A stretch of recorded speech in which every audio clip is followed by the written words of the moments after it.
আসলে দায়িত্ব কি জিনিস আমি আপনাদের দেখাই। এই যে আমার 16 তলা শর্ট কলম করবো, আসলে আমি এই সাইডে পড়বে না, অনেক জায়গায় অনেক কয়জনের দিছি, কিন্তু আসলে অনেক কিছু ভুল করে। আসলে মানুষের বলি বিশ্বাস পাওয়া যায় না।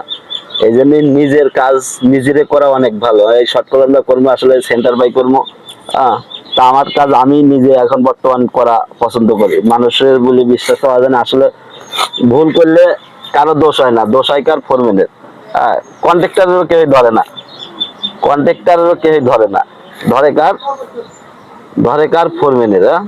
তা আসলে আমি নিজের কাম নিজে পছন্দ করি করার জন্য মানুষের আশায় আর থাকি না। আমার কাম এটা খুব গুরুত্বপূর্ণ বিষয়, গুরুত্বপূর্ণ কাজ।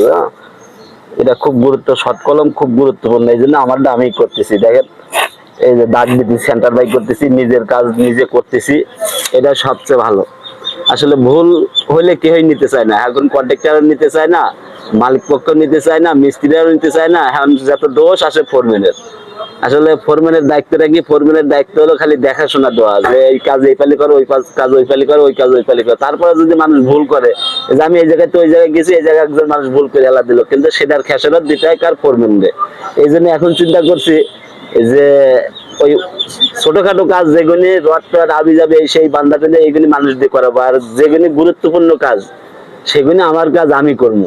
তাহলে সে জায়গায় যদি ভুল হওয়ার কোনো চান্স না থাকে। এই জন্য আমার শর্ট কলম কর্ম এখন 16 তালার, আমার আমি দাগ দিতেছি, আমি সেন্টার করতেছি, আমি শর্ট কলম বসাবো। এটা ভালো হচ্ছে না? অবশ্যই ভালো হতেছে। হম। হ্যাঁ।